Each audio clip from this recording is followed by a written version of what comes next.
Hello friends, मैं Vikesh sir इस video में आपको रीडिंग का 4 इम्पोर्टेंट क्वेश्चन बताने वाला हूँ। ये चारों ही क्वेश्चंस हमने मिसिंग नंबर चैप्टर से लिया है। आप जब फ्यूचर में कोई भी कंपटीशन एग्ज़ाम देंगे, वो एसएससी लेवल का हो या बैंक का, रेलवे का, किसी भी कोई भी एग्ज़ाम हो, तो उसमें कम से कम जो इस तरह के 2-3 क्वेश्चन पूछे ही जाते हैं। कभी कभी जो ऐसे 4 क्वेश्चन भी पूछ लिए जाते हैं। इसमें हमने नंबर सीरीज का भी क्वेश्चन एक रखा है। जब आगे आप बढ़ेंगे तो वहाँ देखिएगा, एक बार फटाफट चारों क्वेश्चन को देख लीजिए। जैसे कि पहला क्वेश्चन जो आपको स्क्रीन पे दिख रहा था, ये दूसरा क्वेश्चन है, ये तीसरा है जो नंबर सीरीज का क्वेश्चन है, और ये चौथा क्वेश्चन। इस वीडियो में आपको यही 4 क्वेश्चन बताने वाला हूँ, अच्छे समझाने वाला हूँ, इसलिए वीडियो में आप बने रहिए। वीडियो बहुत ही आपके लिए महत्वपूर्ण है, इसको ध्यान से देखिए।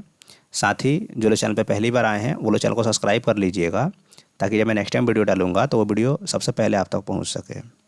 और आप सभी लोग कोशिश कीजिएगा कि जो भी व्हाट का मान है, मतलब सभी क्वेश्चंस में व्हाट का मान पहले खुद से निकालें, यानी कि सभी क्वेश्चंस को पहले खुद से सॉल्व करें, उसके बाद से आंसर मिलाएं। तो इससे आप सबको बहुत ज़्यादा बेनिफिट होगा। अब चलिए स्टार्ट करते हैं और देखते हैं एक एक करके सभी क्वेश्चंस को। तो देखिए, आज का जो हमारा पहला क्वेश्चन है, इसमें क्या करना है, हमको इस व्हाट का मान निकालना है। ठीक है, तो इस व्हाट के मान को निकालने के लिए हमने आपको प्रीवियस कुछ वीडियो में बताया था कि आपको क्या करना है कि व्हाट के अगल बगल में देखना है कि सबसे बड़ा नंबर किधर है। ठीक है, तो अब व्हाट के अगल बगल में तो एग्जैक्ट कहीं हमको बड़ा नंबर दिख नहीं रहा है।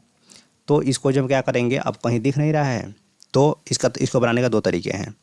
एक तो आप जो है, अगर इसको रो वाइज सॉल्व करते हैं तो इसको रो बोला जाता है, और इसको रो बोला जाता है। जैसे कि ये पूरा एक रो हुआ, ये पूरा दूसरा रो हुआ, तो ये सेकेंड रो हुआ, और ये जो है आपका थर्ड रो हो गया। ठीक है, तो अगर इसको हम रो वाइज सॉल्व कर रहे हैं तो जिसमें व्हाट का मान है, आप इसके बारे में ना सोचें क्योंकि तो अधूरा है। जो जैसे कि ये फर्स्ट और सेकेंड रो पूरा भरा हुआ है, तो आप इसमें सोचें कि कौन सा नियम लगा है, कौन सा रूल लगा है, और उसी रूल को क्या कीजिएगा, थर्ड रो में लगा दीजिएगा, व्हाट का मान आ जाएगा। तो अब चलिए समझते हैं कि आखिर इसमें कौन सा नियम लगा है। फिर आप ध्यान से देखें, अगर 9 और 10 को जोड़ते हैं तो 19 आएगा, बट लिखा है यहाँ पे 12। इसको अगर घटाते हैं, डिफरेंस निकालते हैं तो आएगा 1, लेकिन लिखा है यहाँ पे 12। इसका मतलब तो ये हुआ कि ऐसे बनने वाला नहीं है। तो अब देखते हैं कि आखिर इसमें बढ़ कितना रहा है। तो जैसे 9 के बाद यहाँ पे 10 लिख दिया है, मतलब यहाँ पे क्या हुआ है, +1 हुआ है। और 10 के बाद में यहाँ पे 12 लिखा है, मतलब यहाँ पे क्या हुआ है, +2 हुआ है। ठीक है, एक बात का और ध्यान रखें कि जैसे कि ये 1 है, ये 2 है। ठीक है, तब यहाँ पे देखें कि 12 के बाद में यहाँ पे क्या लिख दिया है, 16, यानी कि प्लस यहाँ पे 4 हुआ है। पहले जितना बढ़ा उतना लिख लेते हैं, फिर एक रिलेशन इसमें ढूंढेंगे। फिर 16 के बाद में 24 लिखा है, मतलब +8 हुआ है। अब एक बात का आप जरूर ध्यान रखें कि जैसे कि देखिए, यहाँ पे तो +1 हुआ, +2 हुआ। आप कोई सोचेगा सर यहाँ तो +1 और +2 हुआ ही नहीं। तो देखिए, यहाँ पे कैसे रिलेशन ढूंढेंगे, जैसे यहाँ पे +1 हुआ और यहाँ पे +2 हुआ, मतलब पहले जितना बढ़ रहा है उसका दुगुना जो है लास्ट में बढ़ रहा है। सेकेंड टाइम उसका दुगुना बढ़ रहा है। जैसे पहले 4 बढ़ाया तो इसका दुगुना जो है यहाँ पे 8 बढ़ रहा है। ठीक है, तो हम क्या करेंगे, इसमें एक तो दिया ही होगा, दूसरों को लिए दुगुना निकाल लेंगे। तो 14 के बाद में 20 लिखा है, तो कितना बढ़ा यहाँ पे, 6 बढ़ गया। तो इसका दुगुना करके हमको आगे बढ़ाने होंगे। तो बोलिए 6 का दुगुना कितना हो जाएगा, 12। तो हम 12 बढ़ा देंगे, किस में बढ़ा देंगे, 20 में बढ़ा देंगे, तो हमारा व्हाट का मान आ जाएगा। ठीक है, तो 20 पहले से था, इसमें हमको कितने बढ़ाने हैं, 12 बढ़ाने हैं, तो 12 इसमें बढ़ा देंगे। बढ़ाने का मतलब है प्लस कर देंगे। तो 20 और 12 कितना हो जाएगा, 32। तो इस व्हाट का मान जो है कितना हो जाएगा, 32 हो जाएगा, यानी कि इस क्वेश्चन का सही आंसर 32 हो जाएगा। ठीक है, उम्मीद करते हैं कि आप इसको समझ गए होंगे। अब हम आगे बढ़ते हैं और देखते हैं नेक्स्ट क्वेश्चन को। देखिए, जो हमारा नेक्स्ट क्वेश्चन है, इसमें क्या करना है, हमको इस व्हाट का मान निकालना है। ठीक है, तो इस व्हाट के मान को निकालने के लिए, अब ये तो अल्फ़ाबेट वाला है, तो इसमें तो बड़ा नंबर छोटा नंबर कुछ हो नहीं रहा है, वो नहीं रहा है। तो ऐसे कंडीशन में आपको क्या करने हैं कि देखने हैं कि भाई आखिर इसमें कौन सा नियम लग रहा है। तो यहाँ पर भी वही नियम है। अगर आप रो वाइज सॉल्व करना चाहते हैं तो ऐसे पहले फर्स्ट और सेकंड में देखिए, फिर उसी नियम को थर्ड में लगा दीजिए, व्हाट का मान आ जाएगा। अगर इसे कॉलम में जब सॉल्व करना चाहते हैं तो फर्स्ट और सेकंड कॉलम को सॉल्व कीजिए और फिर थर्ड में लगा दीजिए, वही नियम आ जाएगा।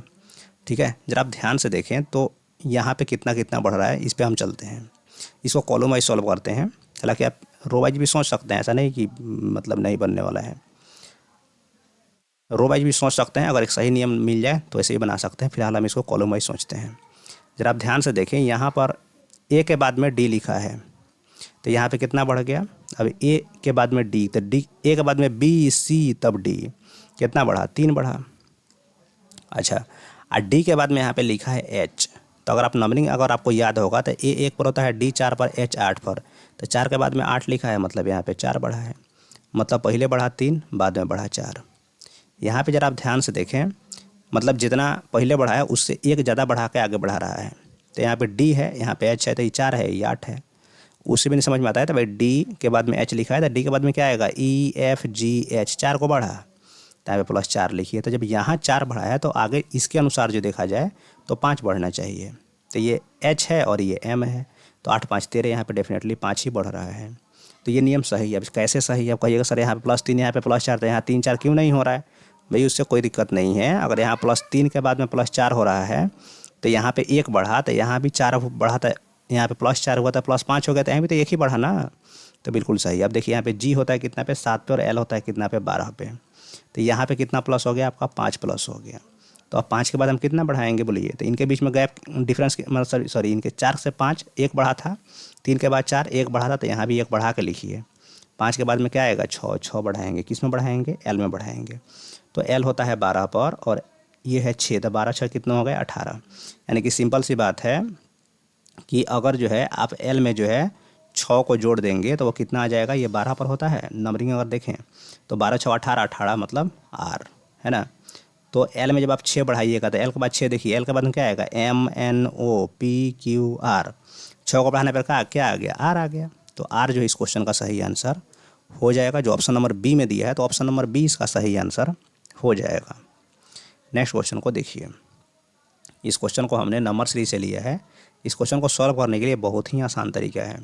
देखिए नंबर सीरीज क्वेश्चन को सॉल्व करने का एक तरीका होता है कि सबसे पहले आपको देखना है कि नंबर जो है किस ऑर्डर में दिए गए हैं। तो ये सारे के सारे नंबर जो है इंक्रीजिंग ऑर्डर में दिए गए हैं। इंक्रीजिंग ऑर्डर मतलब कहें तो बढ़ते क्रम में दिए गए हैं। अब बढ़ते क्रम में हैं तो आखिर ये मल्टीपल में बढ़ रहे हैं कि ऐसे ही, तो इसको हम दोनों तरह से देख लेते हैं। पहले कितना कितना बढ़ रहा है उसको सोच लेते हैं। तो 5 4 9, यहाँ पे 4 बढ़ गया, और 9 8 17, यहाँ पे 8 बढ़ गया, यहाँ पे 17 के बाद में 33 लिखा है, यहाँ पे कितना बढ़ा है, 16 बढ़ा है। तो यहाँ पे कितना बढ़ा दे बोलिए। अब देखिए 4 का दुगुना हुआ 8 और 8 का दुगुना हो गया 16, तो 16 का दुगुना बढ़ा देंगे। तो 16 का दुगुना कितना होता है, 32, तो 32 बढ़ा दीजिए, किस में बढ़ाइएगा, 33 में। 33 में 32 बढ़ाइए, कितना आएगा बोलिए, 33 में 32 को हम बढ़ाएंगे, 3 2 5 और 3 3 6, कितना आ गया, 65 आ गया, है ना। तो 65 जो इस क्वेश्चन का सही आंसर हो जाएगा। ठीक है। देखिए इस क्वेश्चन को बनाने का एक और तरीका है, इसको आप मौखिक समझ लीजिए। ऐसे 65 आंसर आ गया, एक और तरीके से हम इसको सॉल्व करेंगे फिर भी आंसर 65 ही आएगा। देखिए अगर जो हम 5 का दुगुना कर दें तो 5 का दुगुना कितना होता है, 10। 5 का दुगुना 10 और उसमें से 1 हटा लीजिए, 9। 9 का दुगुना कीजिए 18, 18 में से 1 हटाइएगा 17। 17 का दुगुना कीजिए 34, 34 में से 1 हटाइएगा 33। 33 का दुगुना कीजिए 66, 66 में से 1 हटाइएगा 65। तो ऐसे भी आंसर कितना आ रहा है, 65। वैसे भी आंसर कितना आ रहा है, 65। तो ये क्वेश्चन को सॉल्व करने का हमने आपको एक नहीं 2 तरीके बता दिए। आपको मन करे तो इससे सॉल्व कीजिए, मन करे तो इससे सॉल्व कीजिए, आंसर सेम ही आएगा। ऑप्शन नंबर सी ही आंसर होगा, 65 ही होगा। ठीक है। नेक्स्ट क्वेश्चन को देखिए। नेक्स्ट क्वेश्चन में हमको इस वाट का मान निकालना है। तो सबसे पहले समझते हैं कि यहाँ जो नंबर्स दिए गए हैं इनमें क्या रिलेशन है। जब आप ध्यान से देखें तो यहाँ पे 8 के बाद 15 लिख दिया है, तो यहाँ पे कितना इंक्रीज हो रहा है, 8 7 15, 7 को बढ़ गया है। 15 के बाद में यहाँ पे 29 लिखा है, तो 15 14 29 होता है, यहाँ पे 14 बढ़ा है। 29 के बाद में यहाँ पे 57 लिखा है, तो यहाँ पे कितना बढ़ गया है, 28 बढ़ गया है। और यहाँ पे 57 के बाद 113 लिखा है, तो यहाँ पे कितना बढ़ गया है, 56 बढ़ गया है। तो आगे हमको कितने बढ़ाने चाहिए, देखिए तो बहुत ही ईजी है। 7 का दुगुना होता है 14 और 14 का दुगुना होता है कितना, 28 और 28 का दुगुना होता है कितना, यहाँ पे 56 लिखे हुए हैं, इसको थोड़ा सा ध्यान से देखिएगा, 56। तो 56 का दुगुना हम बढ़ा देंगे आगे। तो 56 का दुगुना कितना होता है बोलिए, 56 में से ही 2 से गुना करेंगे तो 112 बढ़ाने होंगे इसमें। तो हमको कितना प्लस करना होगा, इसमें प्लस करना होगा 112, क्योंकि 56 में 112 होता है। अब 112 में 113 को आप जोड़ दें और वाट का मान आ जाएगा। जोड़िए यहाँ पे इस बॉक्स में, जब हम इसको जोड़ देते हैं, 113 पहले से था, इसमें 112 जोड़ने हैं तो कितना आ जाएगा, 100 100 200 12 13 25, 225 आएगा। तो 225 जो इस क्वेश्चन का सही आंसर हो जाएगा। ठीक है। यानी कि वाट का मान जो है क्या हो जाएगा, इसमें 225 हो जाएगा। ठीक है। यानी कि ऑप्शन नंबर सी इसका सही आंसर हो जाएगा। ठीक है फ्रेंड्स, इस वीडियो में 4 क्वेश्चन बताने जो आपको बता दिए, अच्छे समझा दिए हैं। उम्मीद करते हैं कि चारों क्वेश्चन को समझ गए होंगे। अगर आपको वीडियो अच्छा लगा है तो वीडियो को एक बार लाइक कर दीजिए और चैनल को एक बार सब्सक्राइब कर दीजिए। और आप जिस भी सोशल मीडिया प्लेटफॉर्म पे हैं, व्हाट्सअप, फेसबुक, इंस्टाग्राम, जहाँ भी हैं, वहाँ पे इसको एक बार शेयर ज़रूर कर दीजिए। मिलते हैं आपसे नेक्स्ट वीडियो में। Thank you.